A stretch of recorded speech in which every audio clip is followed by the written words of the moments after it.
اعوذ باللہ السمیع العلیم من الشیطان الرجیم بسم اللہ الرحمن الرحیم۔ سیدنا عبداللہ بن عمر رضی اللہ تعالیٰ عنہ سے روایت ہے کہ رسول اللہ صلی اللہ علیہ وآلہ وسلم نے فرمایا، جس کو اچانک کوئی مصیبت میں مبتلا شخص مل جائے اور وہ دیکھنے والا یہ دعا پڑھ لے، الحمدللہ الذی عافانی مما ابتلاک بہ فضلنی علی کثیر ممن خلق تفضیلا۔ ہر قسم کی تعریف اس اللہ کے لیے ہے جس نے مجھے اس مصیبت سے عافیت میں رکھا جس میں تجھے مبتلا کیا ہے، اور اپنے پیدا کیے ہوئے بہت سے بندوں پر اس نے مجھے فضیلت عطا فرمائی تو وہ اس مصیبت سے محفوظ رہے گا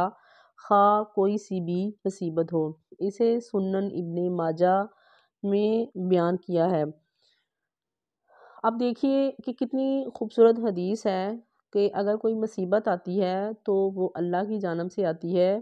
کیونکہ اللہ رب العزت نے اپنے مسلمان اور مومن بندوں کو بھی اس بات کے متعلق بتایا ہوا ہے کہ میں انسان کو آزماتا ہوں، کبھی بھوک کی کمی سے، کبھی مال زیادہ دے کر بھی آزماتا ہوں، کبھی اولاد زیادہ دے کر آزماتا ہوں، کبھی اولاد کی کمی سے بھی آزماتا ہوں، کبھی صحت سے انسان کو آزمایا جاتا ہے، کبھی بیماری کی حالت میں بھی آزمایا جاتا ہے۔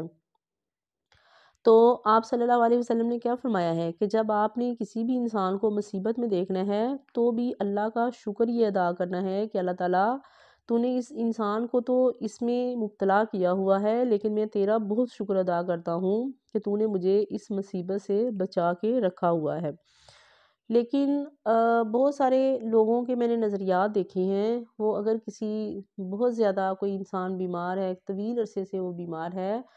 تو لوگ جو ہیں ان کے متعلق طرح طرح کی باتیں کرنے لگ جاتے ہیں۔ وہ لوگ یہ سمجھتے ہیں کہ ان کی بیماری جو ہے ان کے کسی غلط کام کی وجہ سے ہے، ان کو دنیا میں سزا مل رہی ہے، اس طرح کی باتیں کرنے لگ جاتی ہیں۔ تو ہمیں اپنے پاس سے یہ اندازے نہیں لگانے چاہیے، کیونکہ اللہ رب العزت جو ہے وہ کیا کہتا ہے کہ میں اپنے بندوں کو ہی آزماتا ہوں، کہ اگر کسی کے اوپر کوئی مصیبت آ جاتی ہے تو اللہ کی جانب سے آ جاتی ہے۔ ہاں، ہم یہ نہیں کہہ سکتے کہ اس نے کوئی برے اعمال کیے ہیں تو اس کی وجہ سے اس کے اوپر یہ مصیبت آئی ہے۔ اگر وہ انسان بیمار ہے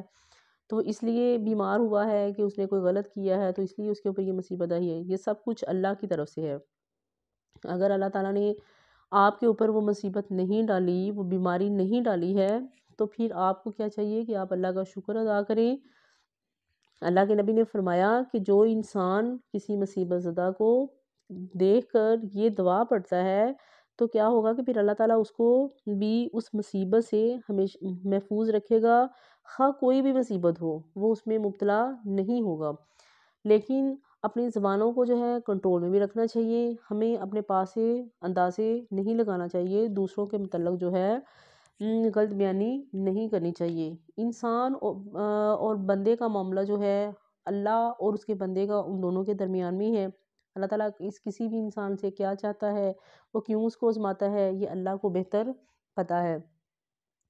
جب آپ ہسٹری پڑھتی ہیں تو آپ یہ دیکھتی ہیں کہ یہ مسائل، یہ مصیبتیں جو ہیں یہ پیغمبروں پہ بھی آئی ہیں، نبیوں پہ بھی آئی ہیں جو اللہ تعالیٰ کے بڑے ہی چہیتے نبی تھے، اور تو ان سب کے اوپر بھی یہ آزمائشیں آئی ہیں۔ تو کیا ان کو کون سا سزائیں اللہ تعالیٰ اس دنیا میں ہی دے رہے تھے؟ اللہ تعالیٰ یہ چیک کرتے ہیں اپنے بندوں کو کہ میرا بندہ جو ہے وہ بیماری کی حالت میں، مصیبت کی حالت میں میرا کتنا شکر ادا کرتا ہے، اور اگر میں اس کو خوشی دیتا ہوں تو بھی وہ میرا کتنا شکر گزار ہوتا ہے۔ تو ہمیں کیا چاہیے کہ ہر حال میں اپنے اللہ رب العزت کا شکر ادا کرنا چاہیے۔ اگر کوئی مصیبت آ بھی جاتی ہے تو بھی اللہ کا شکر ادا کرنا چاہیے کہ ہمیں جو ہے وہ ثابت قدم رکھے، دین کے اوپر قائم رکھے، اور اللہ جو ہے صرف اپنا ہی فقیر بنا کے رکھے۔ اللہ تعالیٰ جو ہے ہمیں ہر طرح کی مصیبتوں سے، ہر طرح کی بیماریوں سے محفوظ رکھے۔ آمین۔